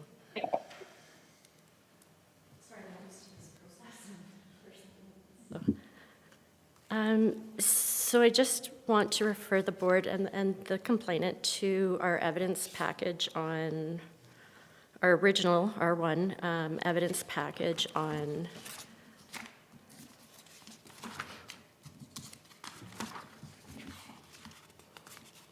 bear with me, sorry, page 40. So the information that was provided to the complainant was very clear on page 40, which was page 2 of 4 of the notice of hearing, which was sent to the complainant, as being Tuesday, June 22nd, 2026. So regardless of how the complainant decided to do the calculation, and regardless of whether they understood the rules under the Interpretation Act, the ARB hadn't just mentioned that it was 21 days. They gave a specific date and calculation of this time. And this isn't a discretionary issue that's against the complainant. This is something that is held through the Municipal Government Act and the regulation that we've referenced. This isn't discretionary. It's that the complainant had a duty to disclose. They must disclose as of their required date, whether they understood the calculation or not, which was provided again by the ARB clerk. And it doesn't really matter whether the ARB clerk got back to the property owner or the complainant in the morning versus the afternoon. The disclosure was already late once the disclosure date was met. So I just wanted to clarify a few of those points. Thank you. Okay. Well, I would propose that maybe we just adjourn for a couple of minutes and the panel will have a quick discussion about this and then we'll get back to you.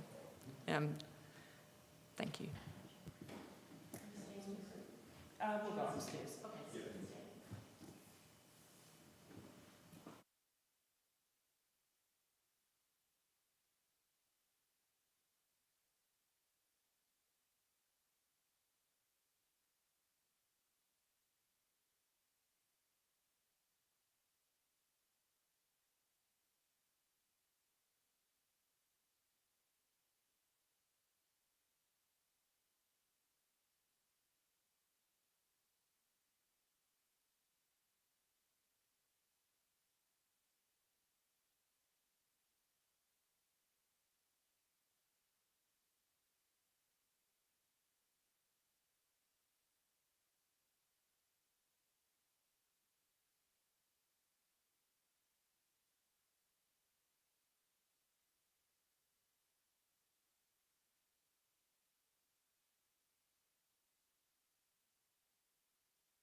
Well, thanks very much for waiting. Unfortunately, we do not seem to have any leeway in this situation, given that the disclosure evidence was late. The timelines are mandated, as the respondent has shown. So unfortunately, we are going to have to dismiss the hearing. May I ask a question? Yeah, of course.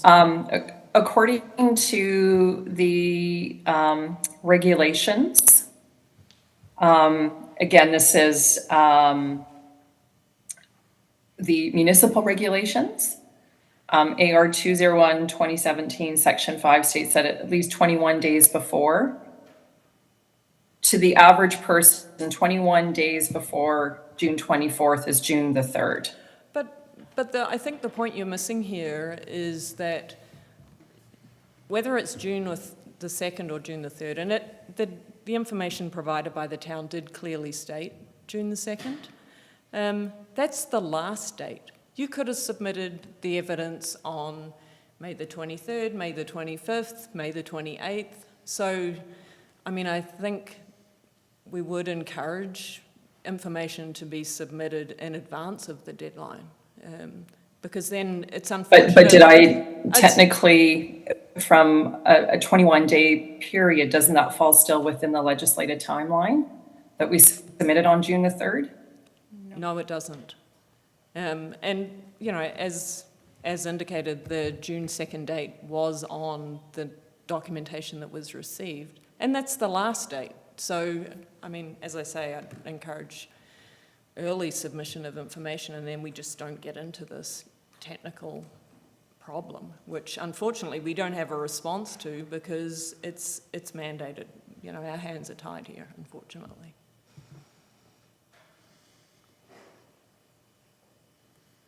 Okay. Is there anything, any other channels that we can explore to see if this decision could be overturned? And not for this assessment year. Sorry. Yes, there is. They could challenge it to the Alberta Court of King's Bench if they choose to. I'm not sure if you're able to pick that up. No, I'm sorry, I didn't hear that. Apologies. It could be challenged to the Court of King's Bench, the Alberta Court of King's Bench.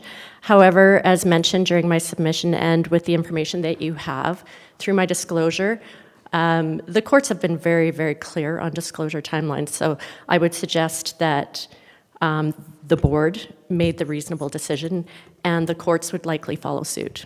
But it's your choice. You do have the right.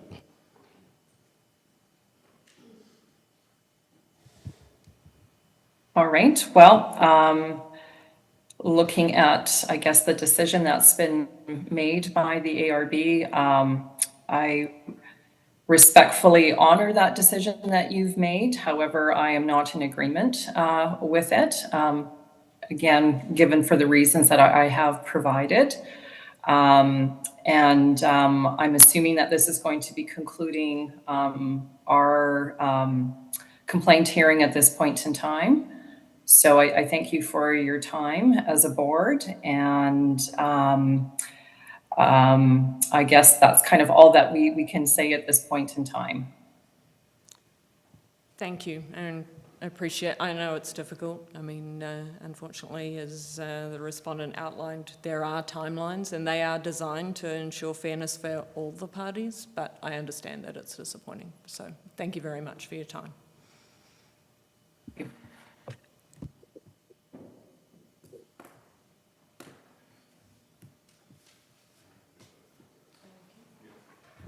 Okay, I'm going to now declare the hearing closed. No further evidence or submissions may be received by the board. Thank you.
Okay, round three.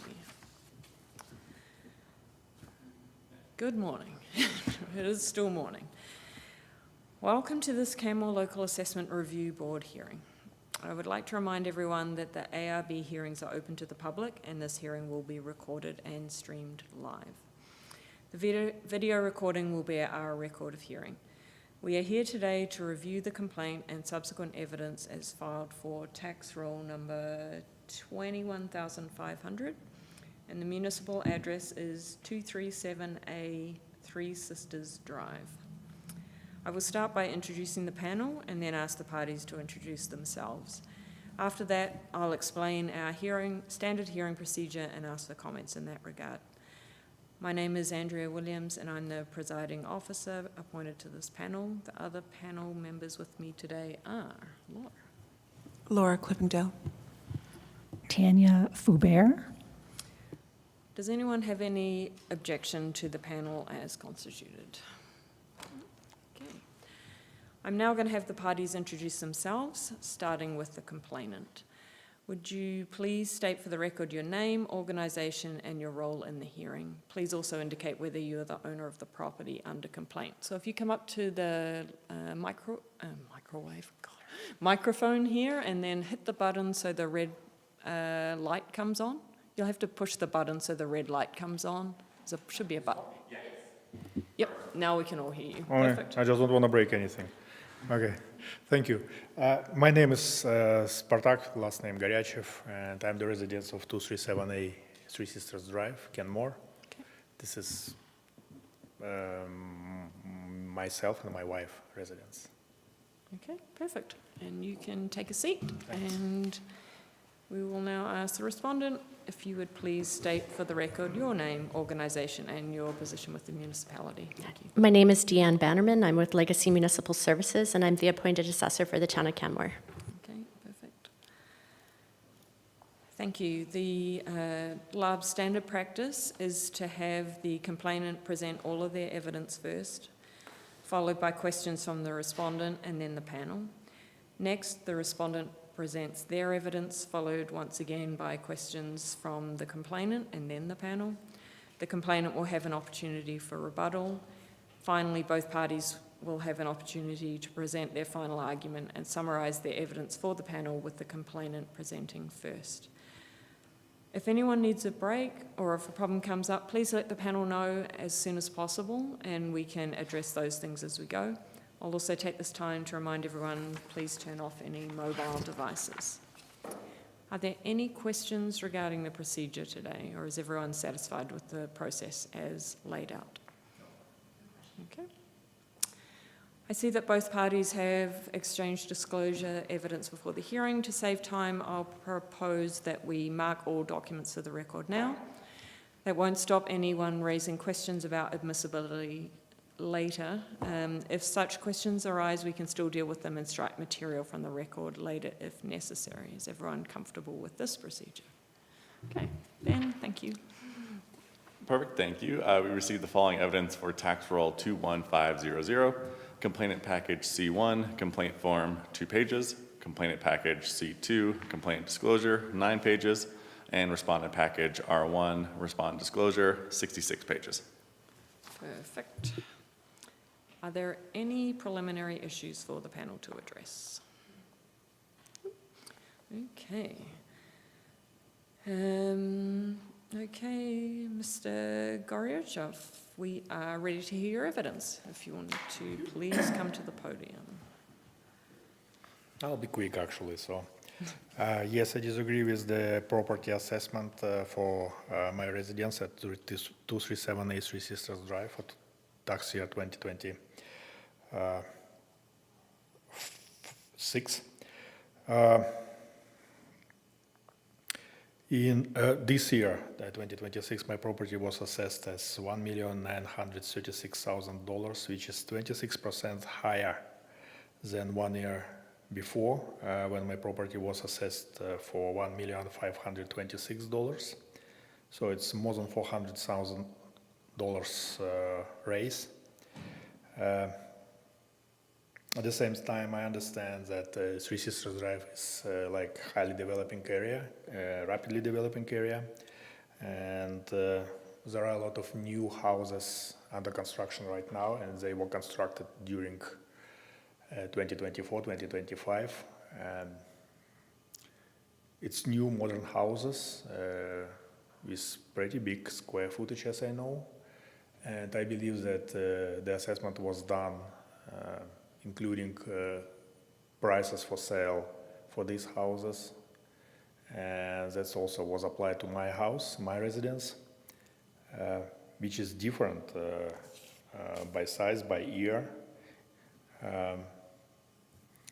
Physical conditions or appearance, and also I would say that we have a neighbor property which is next to my house. It's an old house, detached. I'm pretty sure that it affects my residence because before the COVID, I believe 2021, 2020, we've been trying to sell out our residence to buy a new house in Canmore and use this amount to pay down payment. And we were not able to do it. We had at least 2 potential buyers, both referred to the next house as the house that affected the decision to buy our residence. And yeah, regarding, I based my assessment on the information I could obtain from the real estate agent. I compared the price for the houses that was sold out in 2025 only, and in my email that I sent with my documents, it's actually mentioned there that the price per square foot, if you have it in front of you, I don't know for sure. So I would say the lowest price, which is 269B property, $626 per square foot, and the most expensive one, it's 288A Three Sisters Drive, $743. And if I count the price for my house for the square foot, it's going to be $1,024, which I believe is not fair because again, my house was built, it's not an old house, it was built in 2014. But it's not as modern, let's say, and not equipped as new houses. Apart from that, the physical condition of my house definitely not as good as newly built homes. I also check a current listing for the houses that are located at my street. All these houses actually located at my street. And I also found that the advertisement price or sale price for these buildings or these houses were less if you compare to my house, since again I just considered the real estate objects that were sold out in my street, not far away, like a few, sometimes it's like just less than 100 meters distance or a few 100 meters distance. In the respondent, actually, I just check briefly the paperwork that was provided by the respondent. Mentioned that I refer in my assessment to square footage price only, and I can't say that I agree that there is not only the price for the square foot is the main thing when you assess the residence. I agree that the residence should be assessed by the location, by how new is the house, how modern is it, the quality of the house and if the house has a basement or not. Let's say my house doesn't have a basement. So, but I would say the square footage price per square foot, especially if we are taking the same area, which is Three Sisters Drive, would be one of the main things to consider when you're assessing the houses or homes. So again, I disagree that the price should, for my house should be 26% higher than 1 year ago, or $400,000. More than 400, actually $410,000. And that's actually why I requested this hearing. That's it. Sorry. Oh, sure. Questions right away? Yeah, I'd wait because they probably do have questions for you. Yeah, stay at the podium. Okay, sure. I do not, though. Sorry. Laura, any questions?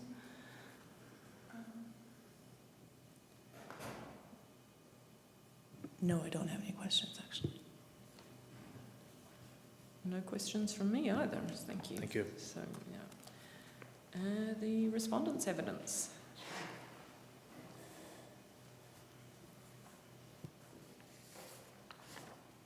I'm just going to use this as a reminder.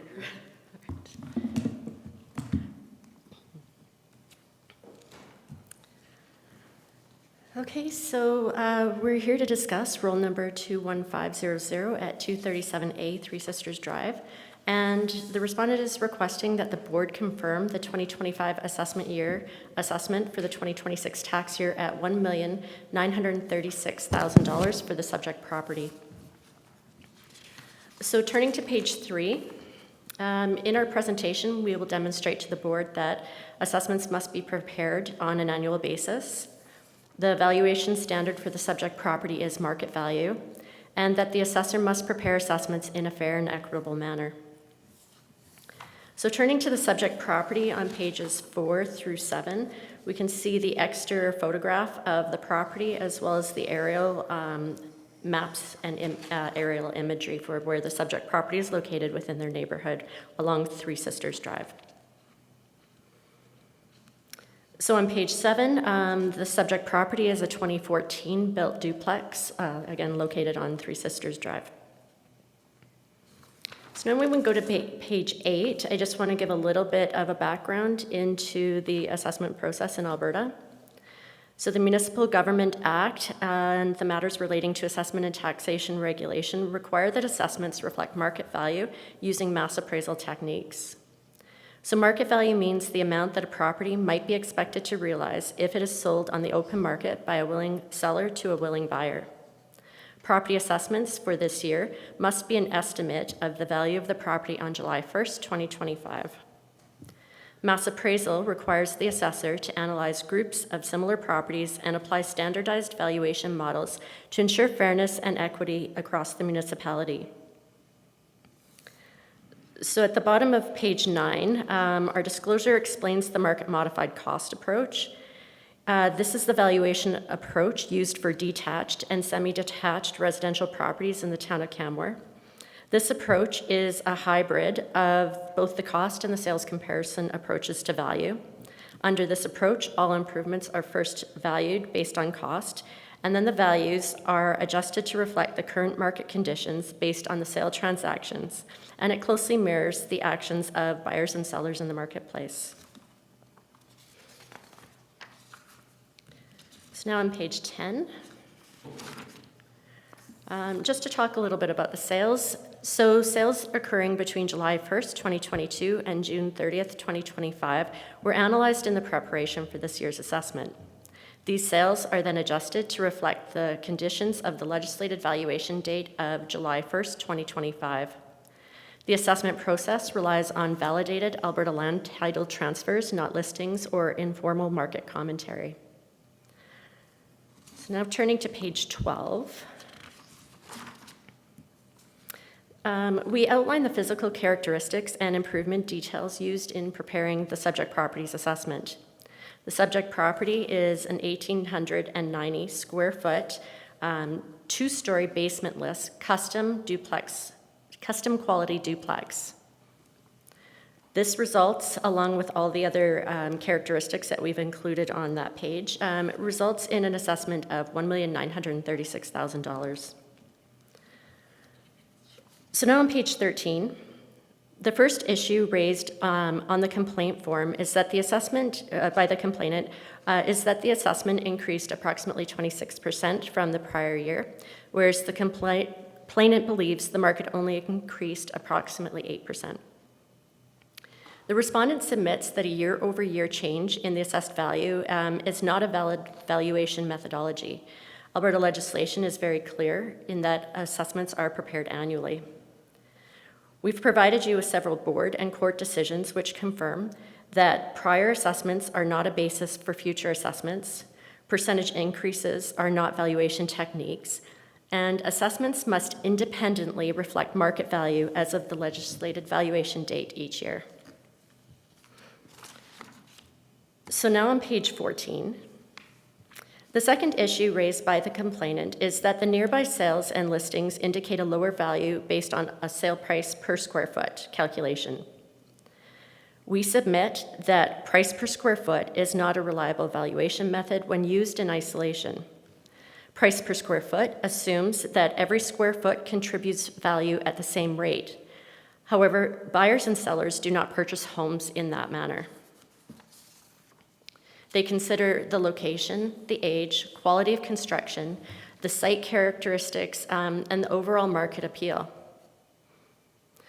We have an excerpt from the International Association of Assessing Officers, which specifically notes that units of comparison should not be used to select comparable properties, and that property characteristics should instead form the basis of comparison. So this principle was adopted by the board in Tony Prysa versus Edmonton, the city of Edmonton. Further, the subject property is among the smallest homes identified by both the complainant and the respondent. So simply using an average per square foot is in contravention of the appraisal principle of economies of scale. So what this principle refers to is the fact that the price per unit decreases with an increase in the scale, so the size. So what that means is once the threshold for the utility has been met, the additional square footage is not as valuable on a per square foot basis. That's not to say the property is not more valuable because it's larger, it is, but that per square foot calculation starts to reduce. So this is most evident in the real estate market when we can see that larger homes have a lower value per square foot than smaller homes, with all other things being relatively equal. And that's the other part, like I had mentioned prior, if we're comparing apples to apples, then a sale price per square foot would be fine to use and you'd be able to measure equity in that way. But when you have multiple differences between what you're comparing to, it just dilutes that kind of an analysis and makes it unreliable. So we submit that simply averaging sale prices or relying on broad per unit analysis is not an accepted valuation methodology, and that properties must be compared based on their overall characteristics, not simplistic averaging techniques. So now on pages 15 through 18, we'll address post facto sales. So these are sales that occur after the valuation date of July 1st, 2025, and the complainant relies upon several sales occurring after this date. We submit that these types of sales are significantly restricted under Alberta assessment law, so a board may consider post facto evidence only in a limited manner, such as confirming broader market trends. However, such sales cannot be relied upon to establish the value as of the valuation date. And we provided several board and court decisions to support this.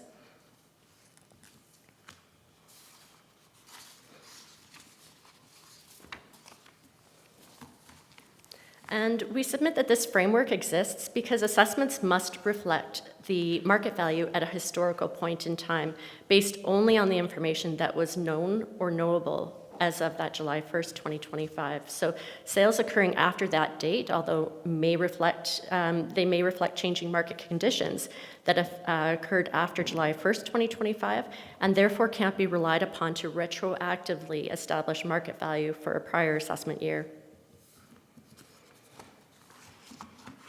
So then turning to page 19, the respondent has provided sales evidence consisting of similar duplex properties located within the same neighborhood and zoning district as the subject property. So we've summarized these sales on page 19, and then we've provided the maps of them on page 20. And we feel, so just, it doesn't list which ones are 3-story no basement and a 2-story, but we have that information provided later in our evidence.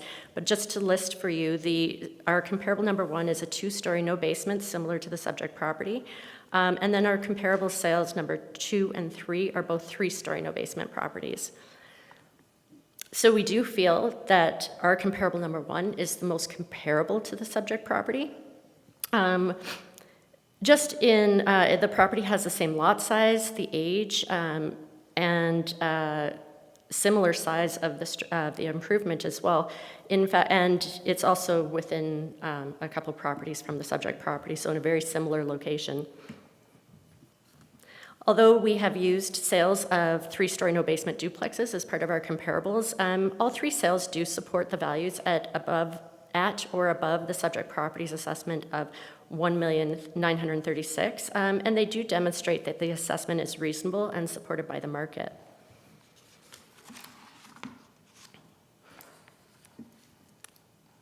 So now turning to the issues raised by the complainant on page 21. The respondent notes that several of the sales relied upon by the complainant are not appropriate indicators of value for the subject property. Several of the sales, which are highlighted in blue on our chart, occurred after the valuation date of July 1st, 2025, and therefore constitute post facto evidence. As mentioned, Alberta's assessment law is clear that post facto sales may be used to confirm market trends, but cannot be used to establish the value as of a past valuation date. So other properties relied on by the complainant contain basement development, not present in the subject property. So those are the properties at, which is a post facto property at his comparable number 1, which is a 2-story with basement property, and his comparable number 6. A comparable number 6, which is also a 2-story with basement. So when we go through the list, the properties number 2, 3, and 5 are 3-story no basement properties, and the comparator that he had provided at number 4 is a 3-story with basement property. Just for clarity, that should have been added to the chart, but it is in our evidence later on. So the properties relied on by the complainant contain basement development that would not be present in the subject property. They're located, they also have different zones, so some are R1 or R2 and some are R2A. And some are newer. For the most part, they're larger and they differ materially from the subject property, which is indicated through their higher assessments and their higher time-adjusted sale prices as well. So the final issue raised by the complainant concerns the neighboring property located at 235 Three Sisters Drive. The complainant submitted photographs and alleges that the condition of that property negatively impacts the value of the subject property. So the respondent submits that while photographs have been provided, no market evidence has been presented demonstrating that the neighboring property creates a measurable reduction in value. Assertions alone are insufficient to establish a market adjustment. And of note, this neighboring property will likely be purchased and redeveloped to its highest and best use, being a newly built duplex property. So just in closing, the respondent submits that the complainant has not demonstrated that the assessment is incorrect. The evidence provided consists primarily of a price per square foot comparison of properties that are not necessarily similar to the subject property, and has provided photographs of a neighboring property, neither of which demonstrates that the assessment exceeds the market value. Conversely, the respondent has demonstrated that the assessment was prepared in accordance with Alberta legislation, that it reflects the legislated market value standard, and that it's supported by comparable sales of similar properties within the same neighborhood. These sales support that the assessment of the subject property is fair, equitable, and supported by the market. For these reasons, the respondent respectfully requests that the board confirm the assessment of the subject property at $1,936,000. Thank you. Thank you very much. You have the opportunity to ask questions of the respondent in relation to her presentation.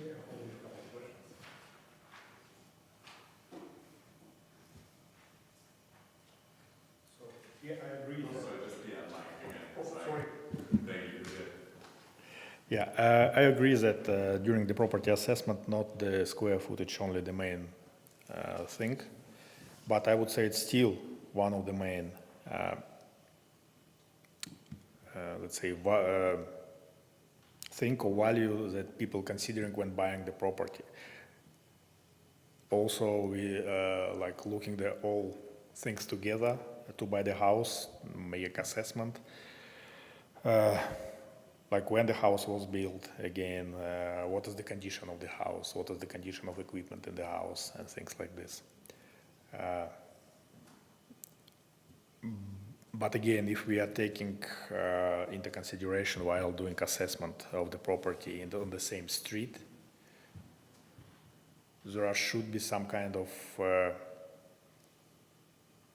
point that probably related to each property located on this street. It's an average price for the square footage. It does exist. And again, as I mentioned...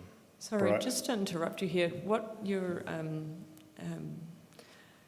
the purpose of this part is to ask questions about the assessor's evidence. Okay, sorry, yeah.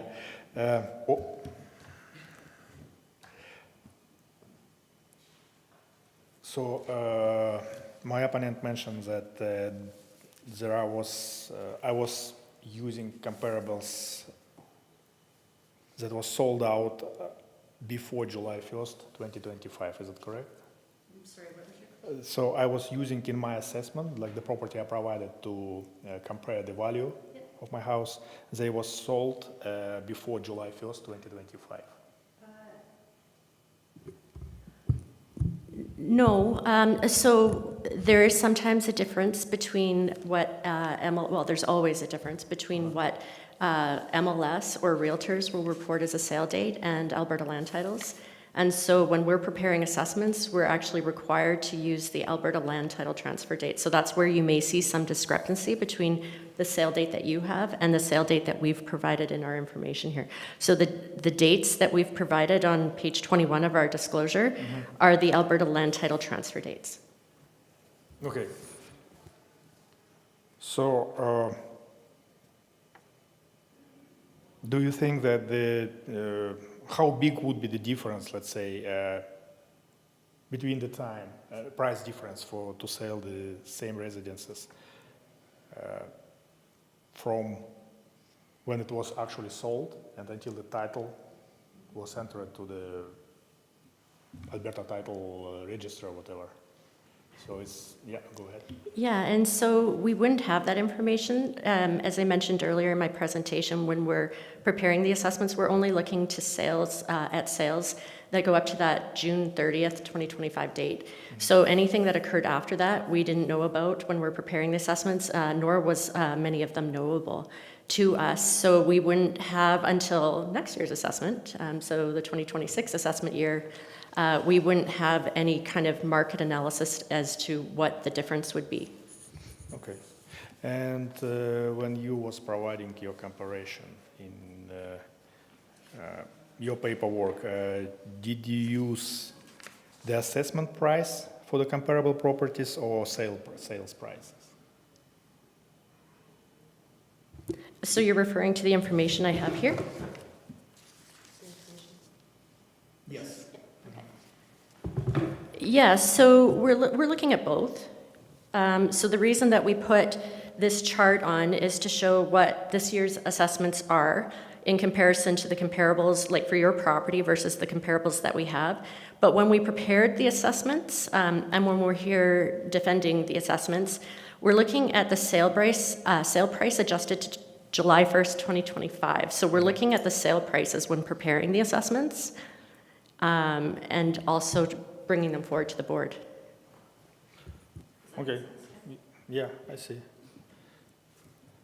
So I don't have any more questions. So just again, my understanding, the prices for newly built houses should be different from the house that was built, that older houses, let's say. You will have an opportunity to sum up your argument. So at this point, we're just asking questions that's it. of the Sorry. respondent for No more her questions. presentation. So does the board have any questions? Laura? No, I don't. I do have one question, just in relation to the neighbouring property. You mentioned in your presentation that the complainant didn't really bring forward any evidence about how that had affected or how it impacts his property. What kind of thing would you expect to see to do that? So it's going to be hard, I think, for anybody to be able to provide that, that information as to the market evidence. From our perspective, especially along Three Sisters Drive, that's not dissimilar to a lot of the old mining houses that are there that are going to be bought up and built into duplexes. So when you're looking at that, it's an inconvenience for right now, but within the next couple years, I don't know exactly how many, when it'll sell, but it's going to be a nice newer duplex than the subject property, and then maybe his is not detracting from value. I'm just joking, but yeah, so I mean, some of the things that a property owner could look at if they're trying to determine that is to look at those properties that are directly abutting, or what I would look at is properties that are directly abutting the old homes that are going to be redeveloped, to see if there's anything indicating that, say, their assessment to sales ratios are off, things like that. We haven't identified that that's an issue. It's very common along the street. So, but that is what I would suggest that a property owner could do in the future.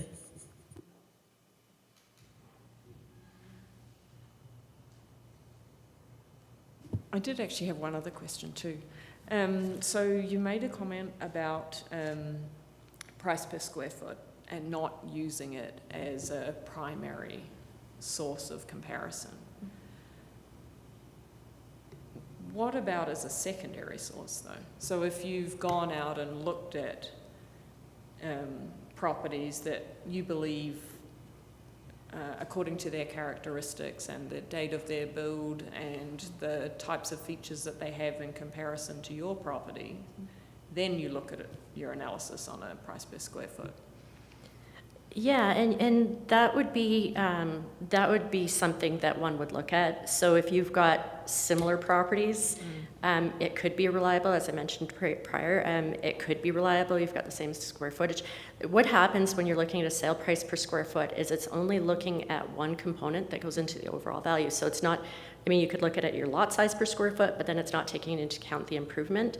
And vice versa, if you're just looking at above grade area, it's not taking into account, even if that property has below grade area, what it's contributing.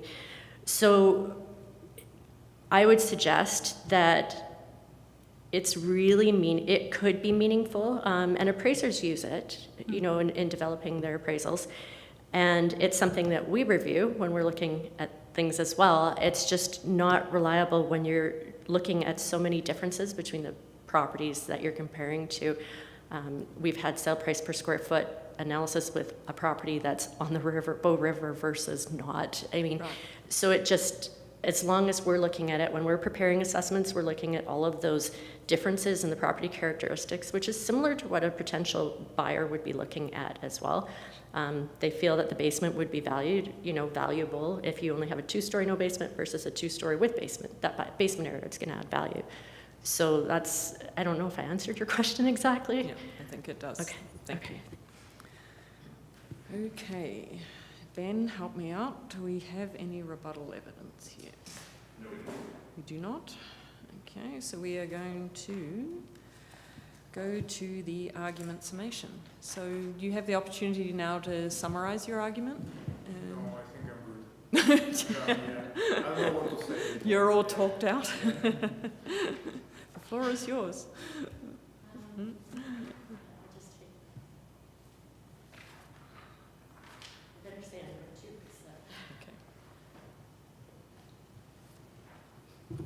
Yeah, I just do want to take the opportunity just to summarize a few key points that we had in our submission.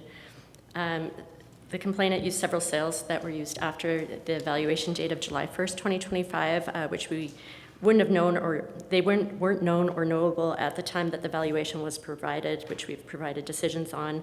And also, we've had discussion even in question, so I won't reiterate anything about the sale price per square foot, because I think that the point has been made. And then also about the concerns about the neighboring property. I don't think that there's been any evidence that we've seen that actually shows that it negatively impacts the value of the subject property, nor have we seen it in our analysis. So we do submit, we do respectfully request the board to confirm the subject property's assessment of $1,936,000. Thank you. And you do have an opportunity for a last word if you would like one.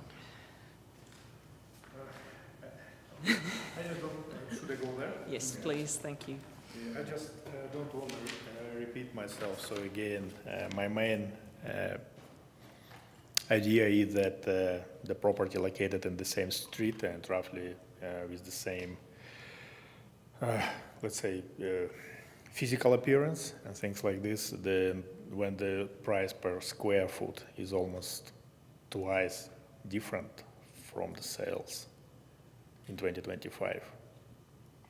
I would say it's not normal in my opinion. So as I advised prior, the property in 2025, the minimum I found was roughly the same residences, was $626 per square foot, the most expensive $743, and my one assessed as $1,024. So, yeah. And again, I disagree that the property that attached to my one doesn't how to say,